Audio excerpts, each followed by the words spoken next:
Nako po mga kababayan, ICC, talagang kinakarma na po. Ito na po ang mga resback ng karma. Amerika, ginalit. Si Putin gusto arestuhin ng ICC. Sinentensyahan ng 15 years na pagkakakulong itong mga 8 ICC judge na ito. At ang Amerika naman mga kababayan ay talagang pinalawak po ang parusa at ramdam na nila mga kababayan. So ngayon po, itong si Attorney Harry Roque, merong matinding pasabog. Syempre, nandiyan po siya sa The Hague. Talagang nakikita niya ang tunay na kalagayan ng ICC. Nagkawatak-watak na po mga kababayan. Dahil po, ang maraming mga miyembro dito ay nagsitiwalag na po mga kababayan. At tila nagiging nagiging wala na pong kwenta itong ICC na ito. Dahil tila nagiging negosyo at nagiging ginagawa nilang pamimera. Gaya ng pag-aresto kay PRRD na politika dito sa Pilipinas. O, anong nangyari? Siyempre, katsing-katsing yan, may pera yan, ayun, nakulong dyan. So ngayon ang Amerika mga kababayan, may matindi po, may batas pala dyan, na yung The Hague Invasion Act, pwede palang gamitin ni Trump ang kanyang kapangyarihan para utusan ang batas militar niya o itong kapangyarihan ng military forces niya na sugurin itong The Hague na ito. Kung meron mang American citizen na maaresto at nakulong at pwedeng i-raid ito at sugurin ng Amerika. So ngayon po, Attorney Harry Roque may pasabog. Pakinggan po natin mga kababayan, tila ito ay nagbabadya na magiging dahilan o daan para mapalaya si PRRD. Ito po, pakinggan po natin. Good news po ito sa mga naniniwala po at hindi nawawalan ng pag-asa na makalaya si PRRD. Dapat lang masanksyon ito at madurog ng Amerika, Israel at Russia kasi nga itong ICC na ito, hindi naman niya alam yung damdamin natin bilang Pilipino na nagmahal kay PRRD. Naniniwala lang ito ang ICC na ito sa mga binibigay ng mga kalaban ni PRRD na disinformation. Mga misleading na balita na pinapasama itong si PRRD. Alam ba ng ICC ang ating nararamdaman? Di ba tayo ang guminhawa ang buhay dahil sa katapangan ni PRRD? Ang pagiging kamay na bakal niya? Pagiging matigas niya? Na disiplina ang mga Pilipino? Ang tinamaan lang yung mga may bisyo at mga kriminal. Kaya ang ICC, isa pong scammer po mga kababayan. So ngayon, pakinggan po natin itong explanation ni Harry Roque. Good news po ito mga kababayan. Ang ICC dahil sa financial sanctions at dahil nga dito sa kaso na sinampa at hunusgahan na guilty ang prosecutor at mga judges ng ICC, no? Alam mo, anytime pwede magpadala ang Russia ng mga tao para arestuhin yung mga judges na yan at prosecutor na yan at sasabihin nila na that's within our powers, no?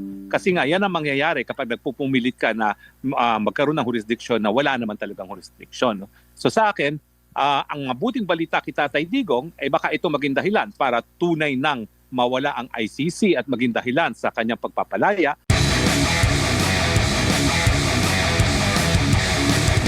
Kasama na natin mga kapartner si Attorney Harry Roque, international law expert, dating tagapagsalita ng Duterte administration. Attorney, magandang gabi dito sa Pilipinas. Admar Vilando kasama si MJ Mondihar sa SMNI. Puso na bayan ba to? Hello, Admar at MJ, miss na miss ko na kayo, miss na miss ko ng Pilipinas. It's so good to be back home sa SMNI.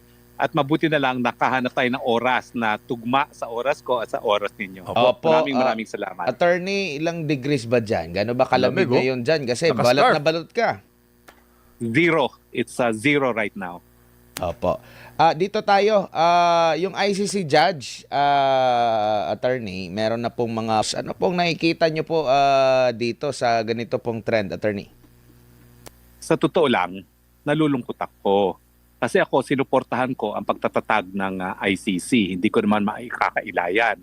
Dahil lang sabi ko, sa panahon na talagang merong mga gera, digmaan, importante na yung mga tao na protektado ng international humanitarian law o yung batas na umiiral sa panahon ng digmaan ay mabigyan ng proteksyon.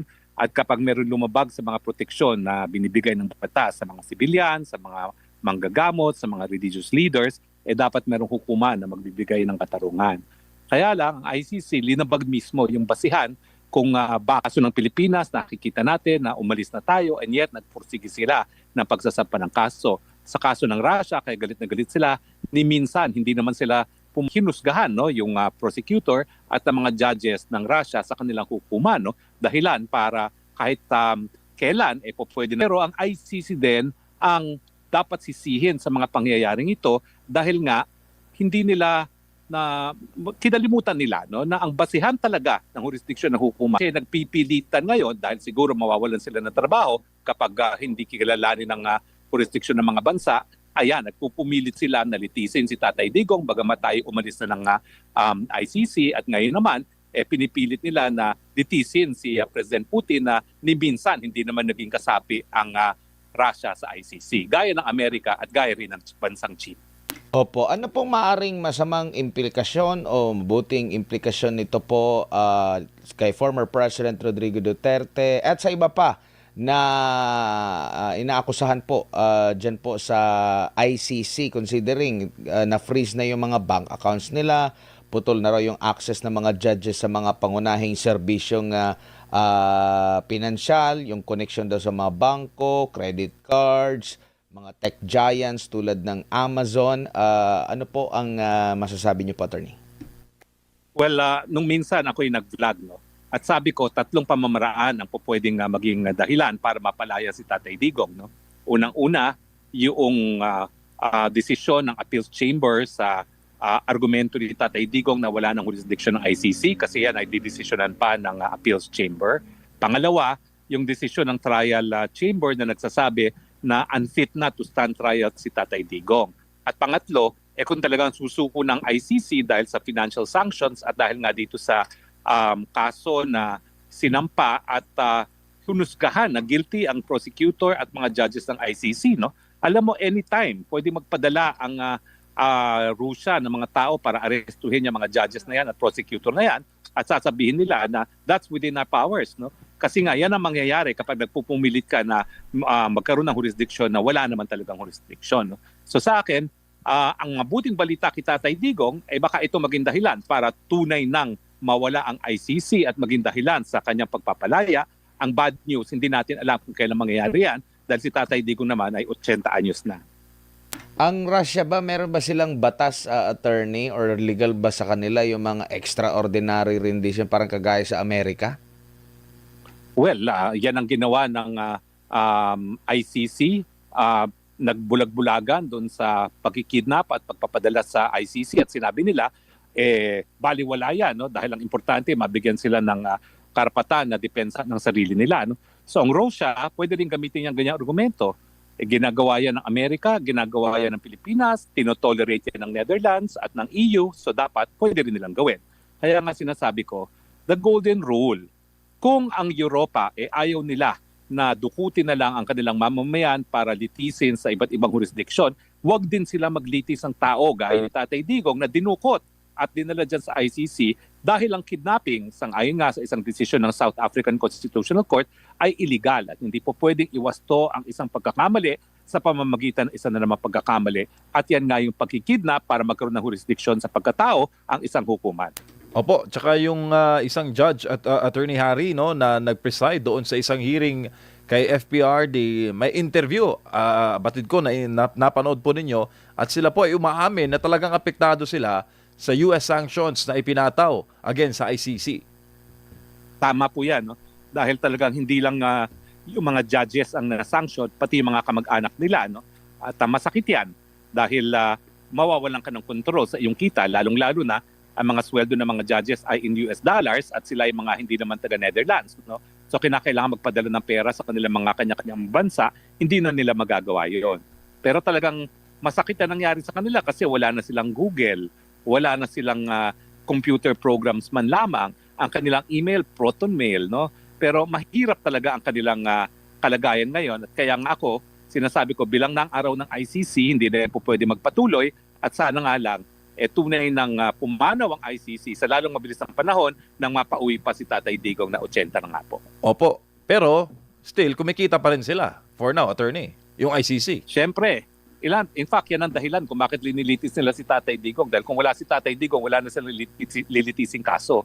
So, nagrereklamo na nga yung Japan, na biggest donor ng ICC, na despite na ang dami-dami nilang pondo dyan, ang mga kaso nagre-resulta sa pag-aabsulto at halos wala namang kaso talagang dinidinig ang ICC. So talagang yung kaso ni Tatay Digong, sa mulot mula, sinabi ko, walang mangyari dyan, tutuluyan siya dahil kinakailangan ng ICC si Tatay Digong para magpatuloy.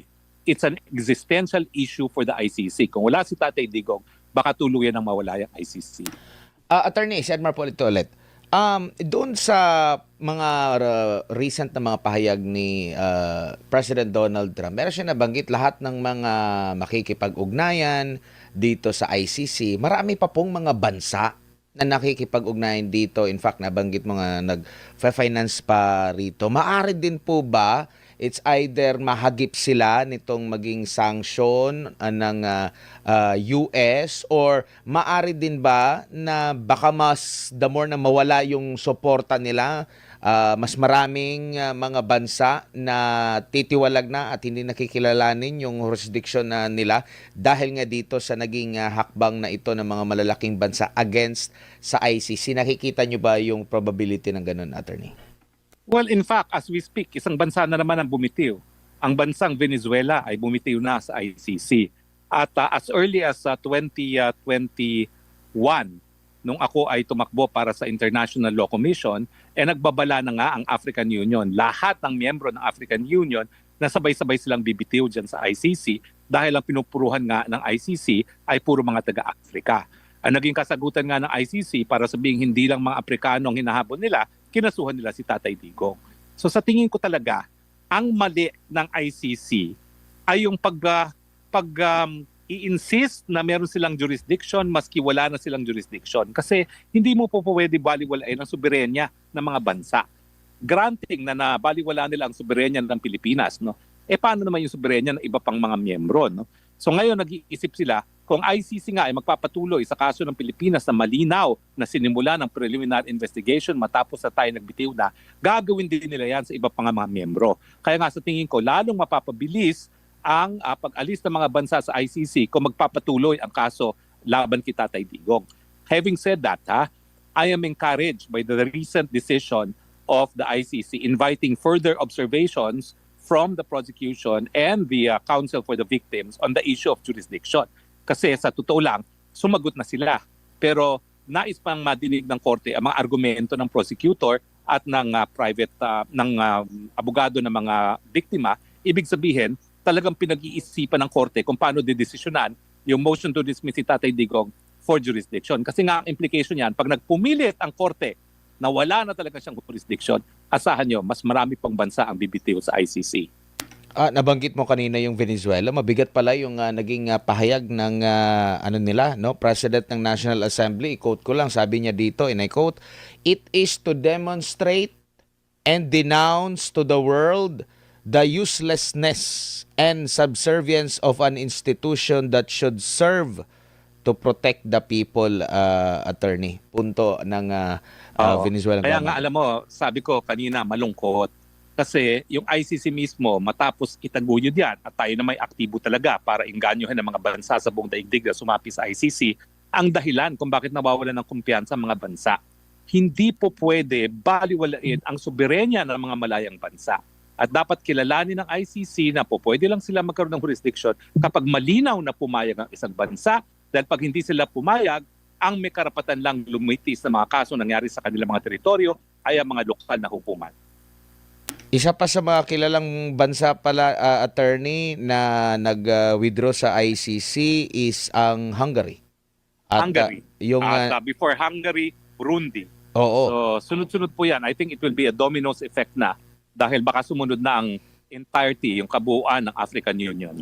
Nabanggit mo, African Union noong September 25, yung Mali, Burkina Faso, at Niger ay nag-ano na rin, no? Nag-anunsyo na rin sila sa kanilang pag-withdraw. So, yung mga natitira pa dyan, may possibility titimbangin nila yan. Kasi kung gumagana naman yung hustisya sa kanilang mga lugar, bakit pa tayo aasa dito po sa ICC na hindi naman tayo siguro na panahon na nagkaroon tayo ng World War II? Kumbaga, di ba ito yung dahilan, attorney, kung bakit nabuo itong ICC sa panahon na yon? Well, kaya nga po sinasabi ko ay mas mabuti pa sa ICC na i-dismiss na ang kaso kay Tatay Digong dahil pag hindi nila dinismiss yan at malinaw-malinaw talagang hindi nagsimula ang preliminary investigation sa loob ng isang taon matapos magbitiw ang Pilipinas, mas marami pang magbibitiw. Dahil nga hindi papayag ang mga bansa na babaliwala ang kanilang soberenya. Attorney, may iba lang po ako ng topic kasi kayo po ay kabilang po doon sa nagsulong sa Universal Healthcare, no, attorney. Ano pong masasabi niyo po dito po sa kontrobersyal na marami ding pong pumapalag na parang health pork barrel daw na MAIF, no?